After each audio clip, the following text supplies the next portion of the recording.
आपण बोलणार आहोत इन्स्ट्रुमेंटेशन इंजिनिअरिंग या ब्रांचबद्दल. तर इन्स्ट्रुमेंटेशन इंजिनिअरिंग म्हणजे नेमकं काय? तर इन्स्ट्रुमेंटेशन इंजिनिअरिंग ही ब्रांच मेजरमेंट, कंट्रोल आणि ऑटोमेशन यावर आधारित आहे. उद्योगामध्ये टेम्परेचर, प्रेशर, फ्लो, लेवल ह्यासारख्या फिजिकल क्वांटिटी मोजण्यासाठी लागणारी इन्स्ट्रुमेंट डिझाईन, इन्स्टॉल, मेंटेन आणि कंट्रोल करणे हे ब्रांचचं मुख्य काम आहे. ही ब्रांच खूप अंडररेटेड आणि बऱ्याच जणांना माहीत नसणारी ब्रांच आहे. हे ब्रांच मोजक्या कॉलेजमध्ये अवेलेबल आहे, पण ह्याच्यामध्ये फ्युचर खूप चांगलं आहे. त्यामुळे ह्या ब्रांचचं महत्त्व समजून घेणं खूप गरजेचं ठरतं. मेजरमेंट, कंट्रोल आणि ऑटोमेशन या तीन याच्यावर आधारित आहे, हे लक्षात ठेवा.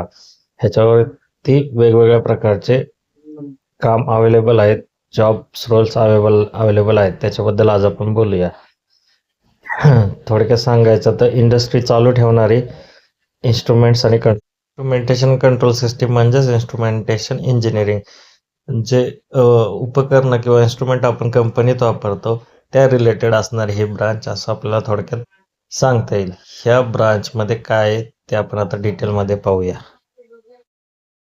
कोणकोणते सब्जेक्ट असतात तर ह्याच्यामध्येच प्रामुख्याने सेन्सर आणि ट्रान्सड्युसर्स हे कंट्रोलिंगमधले सर्वात इम्पॉर्टंट असे असतात. त्याच्यानंतर इंडस्ट्रियल इन्स्ट्रुमेंटेशन हा सब्जेक्ट असतो. त्यानंतर कंट्रोल सिस्टीम हा एक सब्जेक्ट ह्याच्यामध्ये असतो. त्यानंतर प्रोसेस कंट्रोल हा एक सब्जेक्ट आला. त्यानंतर PLC programming logic control, SCADA. त्यानंतर मायक्रो कंट्रोलर आणि एम्बेडेड सिस्टीम आणि सिग्नल सिस्टीम हे दोन महत्त्वाचे, जे इलेक्ट्रॉनिक्समध्ये पण तुम्हाला पाहायला मिळतील, असे महत्त्वाचे सब्जेक्ट या ब्रांचमध्ये आपल्याला पाहायला मिळतात. प्रॅक्टिकल कसे असतात? कॅलिब्रेशन ऑफ इन्स्ट्रुमेंट, त्याच्यानंतर सेन्सरचं testing, RTD, thermocouple, pressure sensor यासारखे काही सेन्सर असतात, ह्याचं टेस्टिंग करण्याच्या रिलेटेड प्रॅक्टिकल असतात.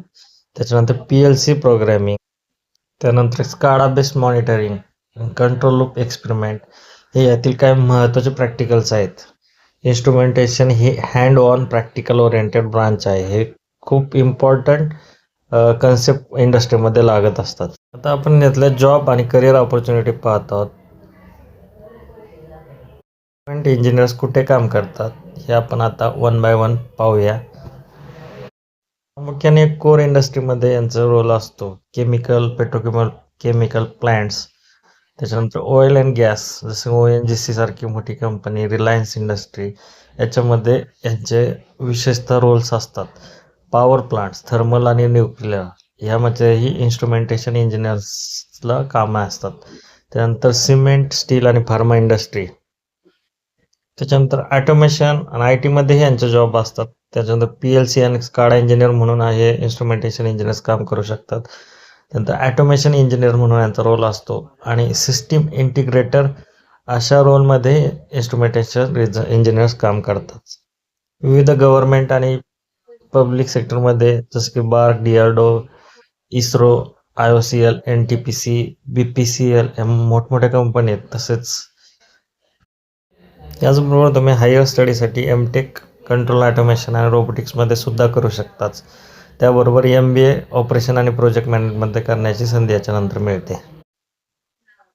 पॅकेज अँड ग्रोथ, फ्रेशरला 3 ते 6 लाखाचं पॅकेज कोर इंडस्ट्रीमध्ये मिळतं.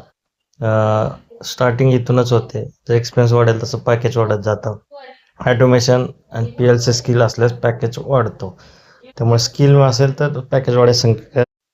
एक्सपिरियन्स नंतर प्रोजेक्ट इंजिनियर, लीड इंजिनियर होण्याची संधी होते. त्यावेळेस पॅकेज आणि पोझिशन ह्या दोन्हीही चांगल्या मिळतात. ही ब्रांच कोणासाठी योग्य आहे? ज्यांना इलेक्ट्रॉनिक्स आणि कंट्रोल सिस्टीम आवडतात त्यांच्यासाठी ब्रांच चांगली आहे. प्लांट इंडस्ट्री एन्व्हायरमेंट चालतो. ज्यांना कोडिंग आणि डेस्क जॉब हवेत किंवा प्युअर इलेक्ट्रॉनिक्स VLSI मध्ये जायचं त्यांच्यासाठी ही ब्रांच योग्य नाही. त्यांच्यासाठी इलेक्ट्रॉनिक्स किंवा IT सेक्टर चांगलं आहे. त्यांनी मात्र ह्या ब्रांच न घेण्याचाच विचार करावा.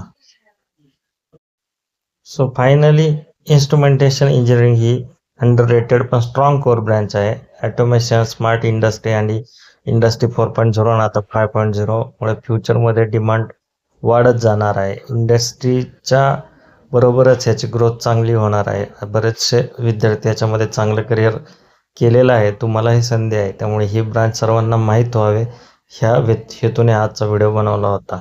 हा व्हिडिओ आवडल्यास चॅनलला सबस्क्राईब नक्की करा, कारण की आणखीन ब्रांचेसची माहिती मी नेक्स्ट व्हिडिओमध्ये घेऊन येणार आहे. धन्यवाद.